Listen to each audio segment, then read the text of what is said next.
You're just a mirror image of Rupert Murdoch. You seem like a nice guy, but I wouldn't trust a conference that Rupert Murdoch architected. Why should we trust anything run by your billionaire tycoon paymaster, who I'm sure is a nice guy? Ezra Levant from Canada. Mr. Lalwani, I enjoyed your anecdote about Rupert Murdoch and his octopus-like influence. But how do you square that with the fact that you work for Pierre Omidyar, a billionaire media tycoon who's very partisan? He has stakes in The Intercept, in The Bulwark, and they're great reads, but holy cow, is he ever biased? And you're interviewing companies that basically he owns. The reason she got in trouble is because you were a foreign owner and the SEC in the Philippines said you can't do that. So I want to know how you square being the front man for a left-wing Rupert Murdoch, and frankly, how did you manage to direct a nonpartisan government conference with the UK and Canada? I mean, really, you're just a mirror image of Rupert Murdoch. You seem like a nice guy, but I wouldn't trust a conference that Rupert Murdoch architected. Why should we trust anything run by your billionaire tycoon paymaster, who I'm sure is a nice guy, but no one here is not on your payroll, and I think you've shaped a lot of this commentary to support your boss's desires. It's weird to me. Okay, so why don't we clear up a few facts? So first of all, no one here is on the payroll. We just heard that they were. We just heard that they were. No, so we gave some money to Rappler in 2015. Can I respond to this? Yeah, because sure. this one. So I'll pick that one up because I'm going to use you as a proxy for President Duterte. No, so, don't do that. Number one, don't do that. I'm not a proxy for Duterte. No, but I'm just telling you because I think this kind of simplification is dangerous. It makes all of us vulnerable.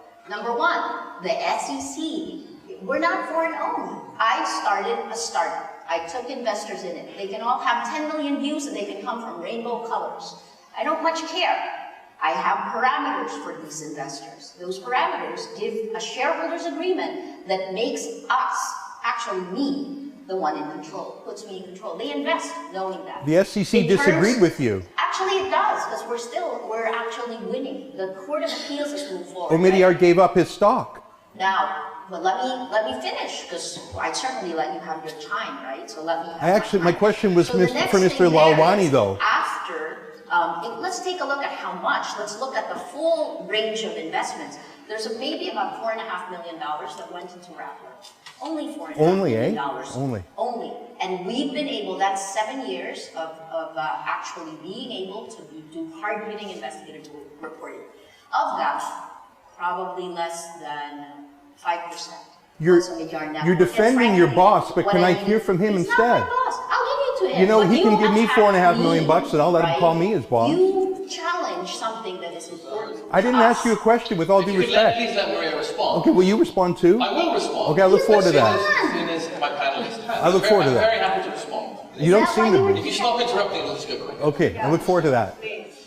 So I'll just lay it in the end. We're an independent news group. Sure you are. Omidyar Network had less than 5% of the shares in Rappler, which was full Filipino owned. Every investment that was made ran through the Big Four. Our auditor was KPMG. We had the law firm that actually created Philippine Depository Receipts. You have to give me that because you can't let a statement like that lie, because that can be picked up and send me to jail. Right? That's the difference between your world and mine. I'm very careful about my words and factual. Sorry, please.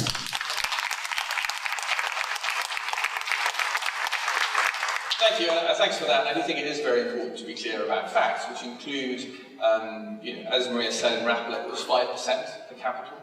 We don't own majority stakes in any single media company.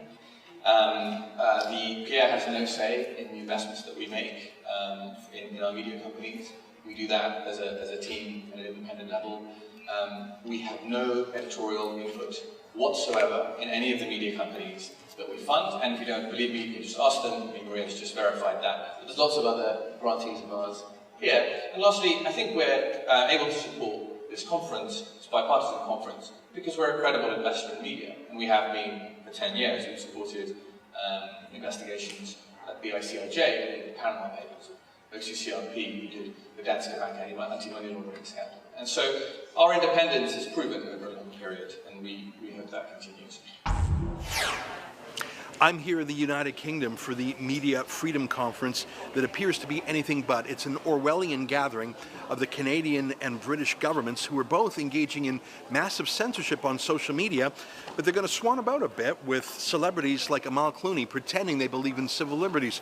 We'll see over the course of the next 2 days if they will. If you want to see all our videos and chip in to cover our journalistic costs, we're independent unlike most media here, please go to mediafreedomconference.com.